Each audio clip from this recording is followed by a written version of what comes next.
ஏற்கனவே செந்தில் பாலாஜி கைது செய்யறதுக்கு முன்னாடி ஓமந்தூரார் மருத்துவமனையில முதலமைச்சர் போய் பார்க்குறாரு. மிகப்பெரிய விமர்சனம் அப்போ எல்லாரும் வைக்கிறாங்க. அதன் பிறகு தற்பொழுது பொன்முடி அவர்களையும் தன்னுடைய வீட்டிற்கு அழைத்து பார்க்கும் பொழுது இந்த அதிகார துஷ்பிரயோகம், ஆணவம், அதிகாரத்தை தன் கையில் வச்சிருக்க தன்னுடைய பவரை தப்பா மிஸ்யூஸ் பண்றது, இதெல்லாம் பார்த்தீங்கன்னா மற்ற அமைச்சர்கள் பண்ணா பரவாயில்ல, ஒரு முதலமைச்சரே இதை பண்றதை எப்படி பார்க்குறீங்க? நீங்க பொதுவாகவே திராவிட முன்னேற்ற கழகம் ஒரு தனித்த ஒரு நபர் தலைமையில எப்பொழுதுமே இயங்கியதில்லை. ஒரு குடும்பத்தின் பிடியில் ஒருவர், இருவர், மூவர், 4-5 பேர் என்று பலதரப்பட்ட நபர்களுடைய கட்டுப்பாட்டில் தான் ஆட்சியும் கட்சியும் எப்போதுமே இயங்கி வருகிறது. எனவே முதலமைச்சர் என்கிற ஒரு நபராக திரு ஸ்டாலின் பார்க்கிறோம். ஆனால் நம்முடைய மாண்புமிகு எதிர்க்கட்சிகள் அடிக்கடி குறிப்பிடுகிற மாதிரி அவர் வெறும் பொம்மைதான். அது சாவி கொடுத்தா இயங்குற மாதிரி தெரியுது ஒழிய இயக்குவரெல்லாம் வேற. எனவே திரு பொன்முடி அவர்களை இவ்வளவு தயதாட்சணத்தோடு அணுகிறார் என்று சொன்னால், இதே நான் சொல்றேன், அதிமுகவுல அம்மா அவர்கள் இருந்திருந்தால், ஒரு அமைச்சர் மீது இந்த மாதிரி புகார் வந்திருந்தால் நிச்சயமாக அவர் கட்சியாக முடியாது, யாராக இருந்தாலும் சரி. அதே மாதிரி ஒவ்வொரு முறையிலும் அதிமுக சிறு தவறு செய்தால் கூட அவர்கள் மீது கடுமையான நடவடிக்கை எடுத்து இந்தியாவிலேயே அதிமுக என்றால் ஒரு ராணுவ கட்டுப்பாடு என்கிற பெயர் வெட்டுதான் காரணம் அதுதான். ஆனா திமுக எதிர்பார்க்கவே முடியாது. திரு பொன்முடி அவர்கள் தன்னிச்சையாக மட்டுமில்ல, அந்த கட்சியை பொறுத்தவரையில மிகவும் ஆவடிக்குமாறு அருமையா சொன்னாங்க. மிக ஆணவத்தோடு பேசக்கூடியவர். அதாவது மக்கள் ஓட்டு போடுறாங்க, மக்களுக்கு உண்மையிலேயே அரசியல் சேர்ந்துருத, அது மாற்றுக்கருத்தே இல்லை.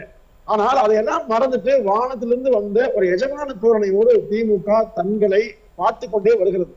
ஸ்டாலினே அப்படித்தான். இப்போ ஊழல் வழக்குல குற்றவாளி என்று அறிவிக்கப்பட்ட பிறகு வீடு தேடி சென்று பார்க்க வேண்டிய அவசியம் என்ன? முதலமைச்சர் பார்க்க வேண்டிய அவசியம் என்ன? ஆவடிக்குமாகவும் கனிமா சொன்னார், தவறு சொல்ல.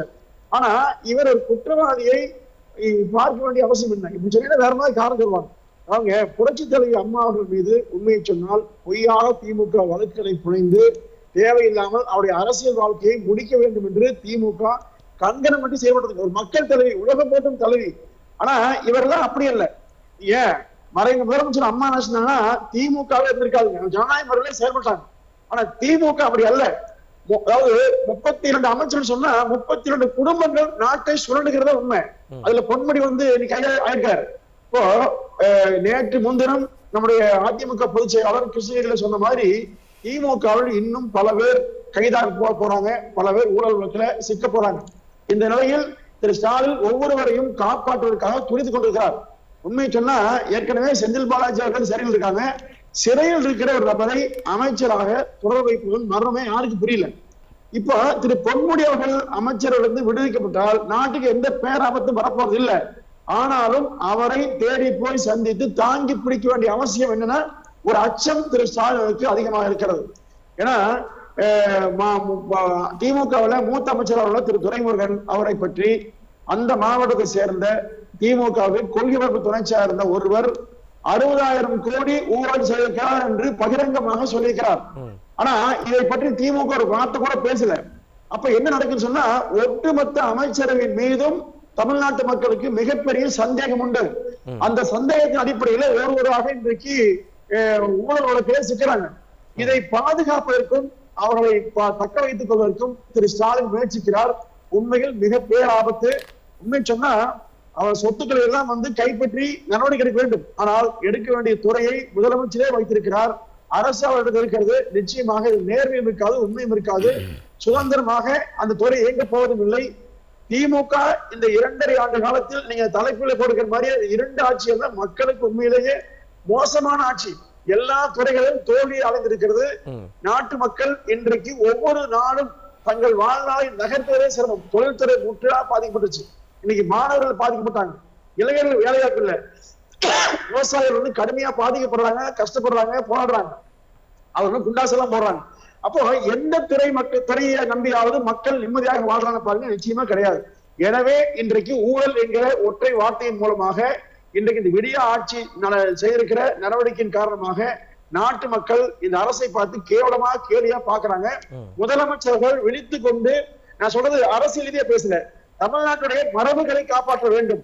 ஏன்னா கனிம வளத்துறையில மிகப்பெரிய குற்றச்சாட்டு இருக்குங்க. பொதுப்பணித்துறையில சாலை போடுகிற ஒவ்வொருவரும் 40% கமிஷன் வாங்குறாங்க, வெளிப்படையா எல்லாமே சொல்றாங்க.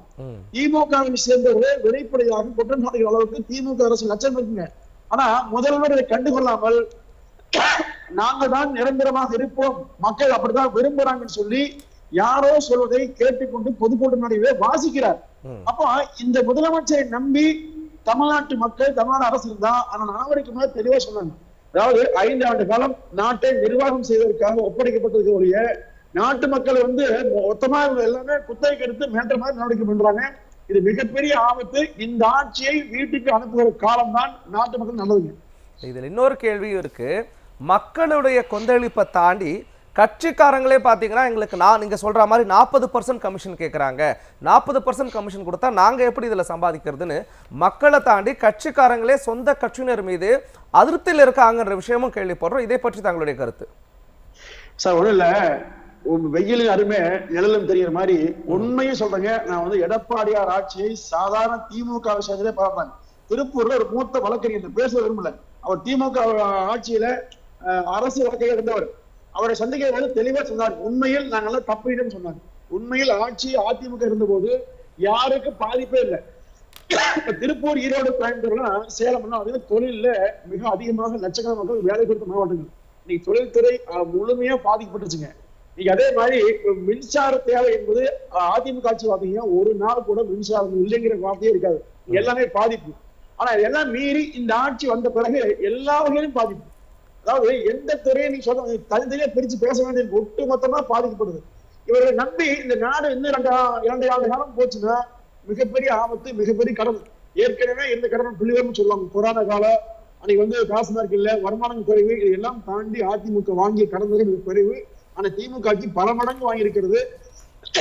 இதை வைத்துக் கொண்டு மக்களுக்கு அளித்த வாக்குறுதியை நிறைவேற்றாமல் இன்றைக்கு ஊழல் வழக்கில் சிக்கிக் கொண்டு ஒவ்வொரு நாளும் சந்தி செய்கிற நிலையில் இருக்கிறது. திமுக மீது நானா நீங்க சொல்லணுங்க, நீங்க சிறுபான்மை மக்கள் எல்லா ஊர்லயும் எங்க வேணாலும் சொன்னதை செய்யவே இல்லைங்கிற குற்றச்சாட்டு எல்லா தரப்பும் இருக்குங்க. நீ அதிமுக கூட இந்த அளவுக்கு 5 ஆண்டுகள் 10 ஆண்டுகள் ஆண்டவர் கூட அதிருப்தியை பெறவே இல்லை. ஆனால் இந்திய நாட்டிலேயே ஒரு 2 ஆண்டுகளில் மிகப்பெரிய அதிருப்தியை பெற்ற ஆட்சி திமுக ஆட்சி தான். ஏன்னா முதலமைச்சர்களுக்கு எதுவும் தெரியாம இருக்கிறது உண்மைங்க. அவர் உண்மையிலேயே பாவம் யாராவது சொல்லி தராங்களா, இல்ல அவர் சொல்லி கொடுத்துமே தெரியாம பண்ணாரா, இல்ல உண்மையா எந்த விவரமே தெரியலையா, எதுவுமே தெரியலீங்க. ஒட்டுமொத்த துறைகளையும் அவர் கையில் வச்சு போன. இன்னைக்கு ஒண்ணும் இல்ல, திமுக கொடுத்த வாக்குறுதி நான் நிறைய பேர் சொல்லாம, ஆனா இந்த ஊழல் வழக்கு மக்கள் எல்லாமே விற்கிறாங்க. அதாவது நீங்க அதெல்லாமே செய்யலைங்கிறது போட்டு நாட்டு மக்களை சுரண்டுறீங்க. எனவே நீங்கள் வீட்டுக்கு போக வேண்டுங்கிற அளவுக்கு மக்கள் மத்தியில என்ன வந்துருச்சுங்க. எனவே இந்த ஆட்சி மிகப்பெரிய பாதிப்பை, அபாயத்தை சந்தித்துக் கொண்டிருக்கிறது. அதற்கான ஒரு மணி ஓசையாக அதிமுக பொதுச் செயலாளர் ஒவ்வொரு ஊர்லயும் பேசுறாங்க. மக்கள் ஆரவாரம் பண்றாங்க. 2 நாளுக்கு முன்பு கிருஷ்ணகிரி மாவட்டம் ஒரு சாதாரண நிகழ்ச்சி போறாங்க, 5000 மக்கள் சொல்றாங்க. ஏன்னா அதிமுக ஆட்சி இருந்தபோது ஒவ்வொரு அடித்தட்டு மக்களுக்கும் பாதுகாப்பு இருந்தது, வருமானம் இருந்தது, விலைவாசி கட்டுப்பாடு இருந்தது, மின்சாரம் ஒழுங்கா இருந்தது, வேலை வாய்ப்பு சிறப்பா இருந்தது, இளைஞர்கள் பாதிக்கப்படல, மாணவர்கள் பாதிக்கப்படல. இன்றைக்கு அத்தனையும் பாதிப்பு. எனவே இந்த ஆட்சியை பத்தி என்ன சொல்றது பொதுவா இதெல்லாம். நன்றி நன்றி நன்றி சார். இந்த ஆட்சி முற்றிலும் தோல்வி அடைந்த ஆட்சின்னு சொல்றீங்க. நன்றி சார். கேட்கிறேன் மணிகண்டன் சார், உங்களோட இறுதி கருத்து சுருக்கமாக. இல்ல, கலை சார் மிக அற்புதமான விளக்கம் கொடுத்தாங்க. இப்ப ஒண்ணு இல்ல, சட்டத்தை மதிப்பதை போலவே மக்களை மதிக்கலாம்னு பாருங்க.